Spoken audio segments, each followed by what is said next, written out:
तो परिस्थितियां बदली हैं और इसी पर आज हम चर्चा करने जा रहे हैं, डिबेट अपनी करने जा रहे हैं। हमारे साथ अवनीश त्यागी जी हैं, प्रवक्ता हैं भारतीय जनता पार्टी से, हमारे साथ जुड़ चुके हैं। स्वागत है आपका। पूर्व आईपीएस अधिकारी हैं अशोक धर द्विवेदी जी हमारे साथ जुड़ चुके हैं। द्विवेदी जी बहुत स्वागत है। ग्राउंड जीरो से विशाल रघुवंशी हमारे सहयोगी हमारे साथ जुड़ चुके हैं। सबसे पहले विशाल आपके पास आएंगे। विशाल देखिए, आज बहुत बड़ा दिन है, जजमेंट डे था और लगातार हर किसी की निगाहें आज इस फैसले पर टिकी हुई थी। अब आगे की अगर हम बात करते हैं तो आगे की तस्वीर आपको कैसी दिखाई देती है?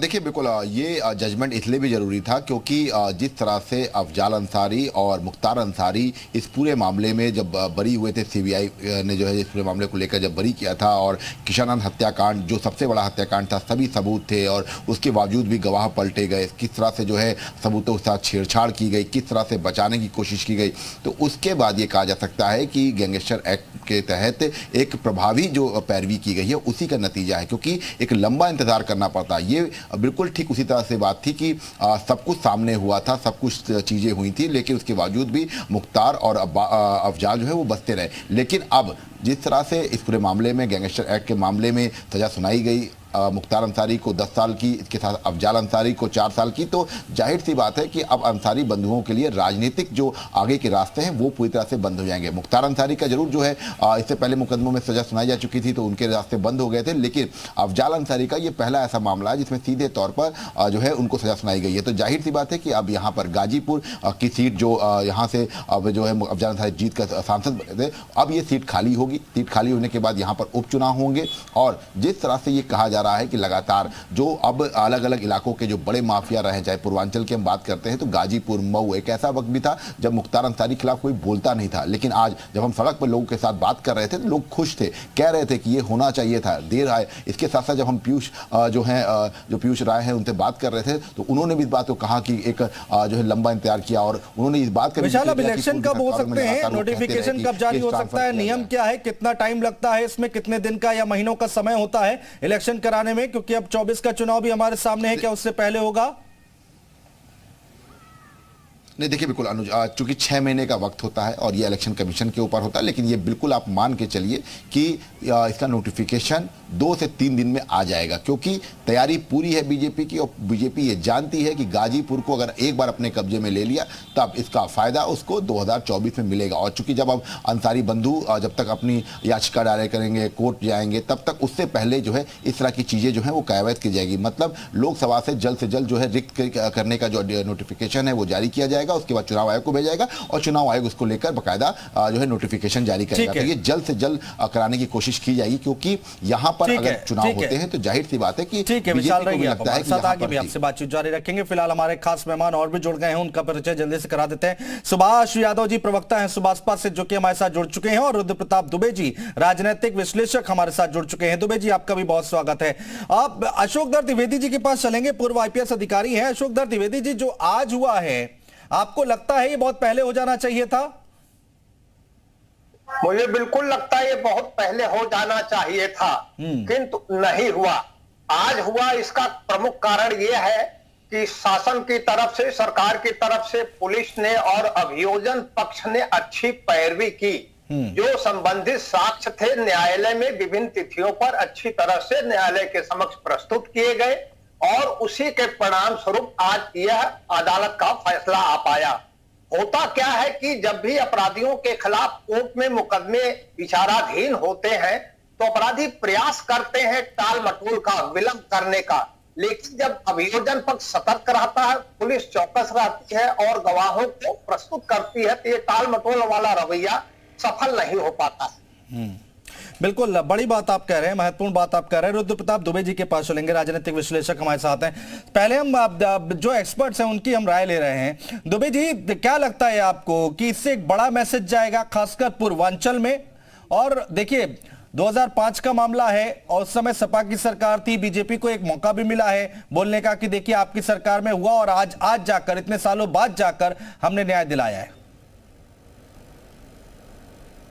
अनुज जी, बिल्कुल निश्चित तौर पर ये ऐसा कैसे संभव हो पा रहा है कि सालों दर साल लटके हुए तमाम मुकदमे, चाहे राम जन्मभूमि का मुद्दा हो, चाहे अतीक अहमद का हो, चाहे मुख्तार अंसारी का हो, ये अभी जाके कैसे सॉल्व हो रहे हैं। मैं तो सारी चीजों को मान लेता हूं, मैं विपक्ष के आरोपों को भी मान लेता हूं कि ये सब न्यायालय दौरा हो रहा है, ठीक है, राम जन्मभूमि का फैसला न्यायालय दौरा आ गया, लेकिन उस फैसले के आने के बाद जो पूरे प्रदेश में शांति रही, वो उसके लिए आप किसको, उसकी सफलता का श्रेय किसको देंगे?